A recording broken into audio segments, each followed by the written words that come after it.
खौफनाक रात। दिल्ली के भूली भटियारी महल की सच्ची दहशत। भाग 1। रहस्यमयी जगह का बुलावा। साल 2019 की बात है।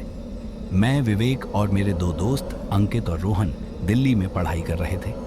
हमारी हॉस्टल लाइफ मज़ेदार थी, लेकिन हमें हमेशा नई जगहें एक्सप्लोर करने का शौक था। एक दिन हम नेट पर दिल्ली की सबसे डरावनी जगह सर्च कर रहे थे और सामने आया भूली भटियारी का महल। एक वीरान खंडहर नुमा जगह जो करोल बाग के पास झंडेवालान से थोड़ी दूरी पर थी।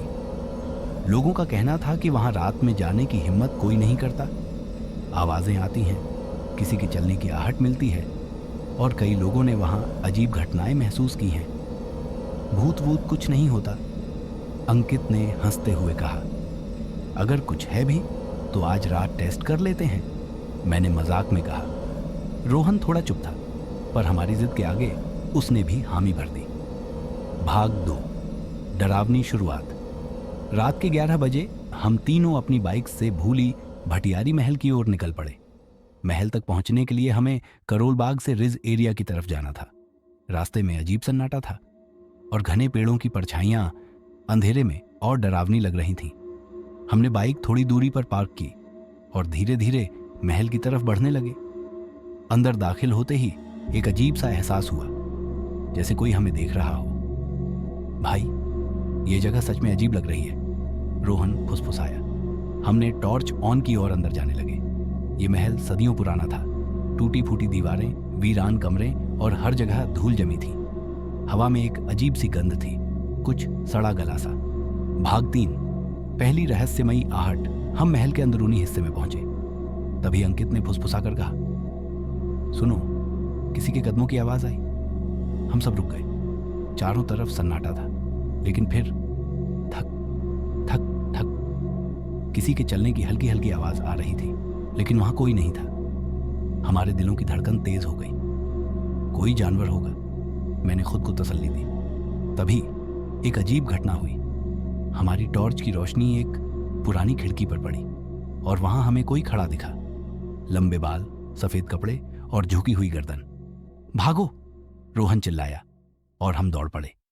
भाग 4। फंसे हुए डर में हम बाहर जाने के लिए रास्ता ढूंढने लगे, लेकिन महल का ढांचा उलझाने वाला था। अंधेरे में गलियां और कमरे सब एक जैसे लग रहे थे। यह सही रास्ता नहीं है, अंकित घबराया। तभी पीछे से धीमी हंसी की आवाज आई, एकदम सर्द, खौफनाक। हमारे हाथ पैर ठंडे पड़ गए। अब हमें एहसास हुआ कि हम यहां फंस चुके हैं। कुछ भी हो, हमें शांत रहना होगा, मैंने खुद को संभालते हुए कहा। हम वापस उसी खिड़की की ओर गए जहां वह आकृति दिखी थी, लेकिन अब वहां कुछ नहीं था, सिर्फ धूल उड़ी हुई थी। अचानक रोहन के फोन की टॉर्च अपने आप जल बुझने लगी और स्क्रीन पर एक मैसेज आया, तुम बच नहीं सकते। भाई, यह क्या हो रहा है? अंकित कांपते हुए बोला। भाग 5। मौत के करीब हम तेजी से बाहर निकलने की कोशिश करने लगे जब अचानक एक जोरदार झटका महसूस हुआ, जैसे किसी ने हमें धक्का दिया हो। रोहन लड़खड़ाकर गिर पड़ा। जब मैंने उसे उठाया तो उसके हाथ में मिट्टी और खून था, लेकिन वहां कोई नहीं था। अब हम पूरी ताकत से दौड़ पड़े। जैसे ही महल का गेट दिखा, हमें लगा कि कोई हमारे पीछे है। हमने बिना मुड़े बाइक स्टार्ट की और वहां से भाग निकले। रास्ते में जब हम रुके तो मैंने फोन निकाला। मैसेज गायब था। क्या हमने सच में कुछ महसूस किया या ये हमारा भ्रम था? मैंने खुद से सवाल किया।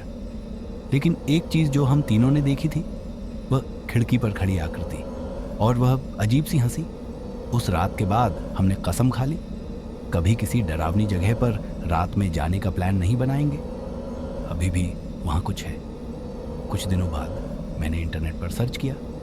भूली भटियारी महल के बारे में कई लोगों ने लिखा था कि वहां रात के समय कोई दिखता है, फुसफुसाहट सुनाई देती है और फोन अचानक खराब हो जाते हैं। अब सोचता हूं, जो उस रात हुआ वो हमारी कल्पना थी या सच में वहां कुछ था?